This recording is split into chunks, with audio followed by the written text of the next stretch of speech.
Okay, here we're going to look at photoperiods related to cannabis. So it's more than just hanging lights over your plants and lighting them. You have to be mindful of the duration of light and darkness that you're giving your plants. While this photoperiods may not apply to auto-flowering varieties, all the other varieties and cultivars, it is very important too, because it can vastly affect the stage that your plants are in.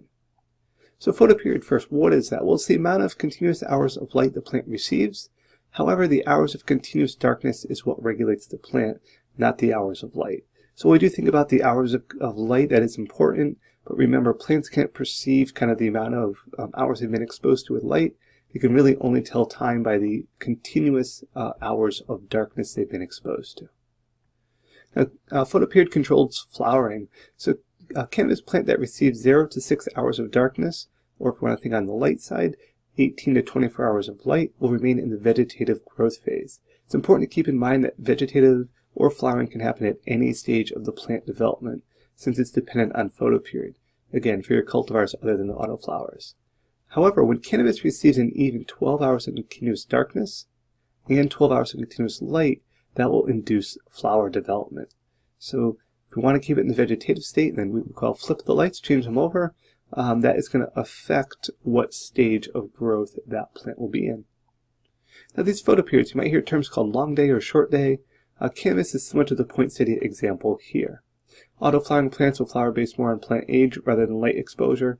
There's something important here. So here's our 24 hours, and we have that critical period. So if we extend beyond that critical period, it will stay vegetative. However, if we're less than that critical period, which is about 12 hours in cannabis, and we have that 12 hours of darkness, 13 hours of darkness, will induce flowering. However, what's important here are these special cases. You'll notice the end result is the same as here, where they're both in vegetative phase. Here we have the same conditions as here that would normally stay vegetative, and we have a 10-second cover, not really affecting the total hours of a continuous darkness, so it mimics this situation. Where it gets a little confusing is where we have this condition, which should have it flower, but we have a 10-second bright flash of light in the middle, breaking that.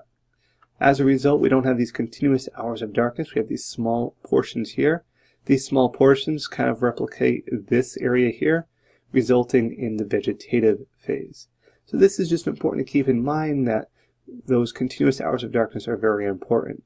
We don't want to break that cycle halfway through, turn a bright light on to check something, and then turn that right back off. You're going to potentially mess up the photoperiod of what you may think you'd be exposing your plants to. And there's some other plants that kind of follow something differently here, but the poinsettia does match the example here.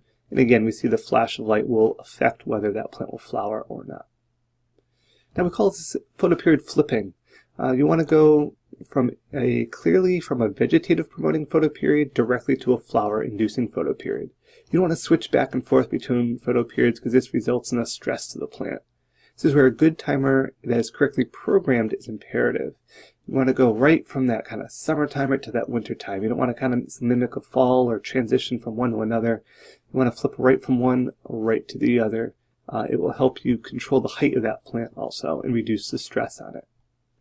Now, ensuring that proper photoperiod, set up and check the lighting before the plants go under that light or that change in photoperiod. Often timers are great, but they're only as good as the operator.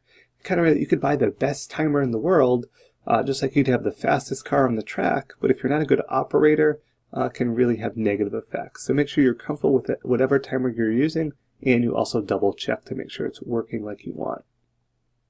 The lights out period, or during the dark period, do not turn lights on, even for a short period of time, to check on the plants, as this will interrupt their natural continuous darkness perception. Remember, plants can only tell hours of continuous darkness. If you do have like this camera flash that comes through, that could potentially mess up that perceived photoperiod by the plant. However, if you must check the plants, or for whatever reason you don't have that 12 hours and you got to go through and check them for some reason, use what's called a plant safe light. And that's a green light, and it's a spectrum that the plants ideally can't see or perceive, and they'll think that it's still the hours of darkness. So that green light provides a grower light to see and take care of plants if it's necessary, but it's not seen by plants and helps maintain continual hours of darkness. We see the comparison here. This is a grow facility I've visited. The green safe light, and then the white light. So you want to make sure that white light would be off and you're only using the green light if you want your plants to maintain the proper photoperiod so you can keep them in this stage of development that best fits the growth cycle that you're working on.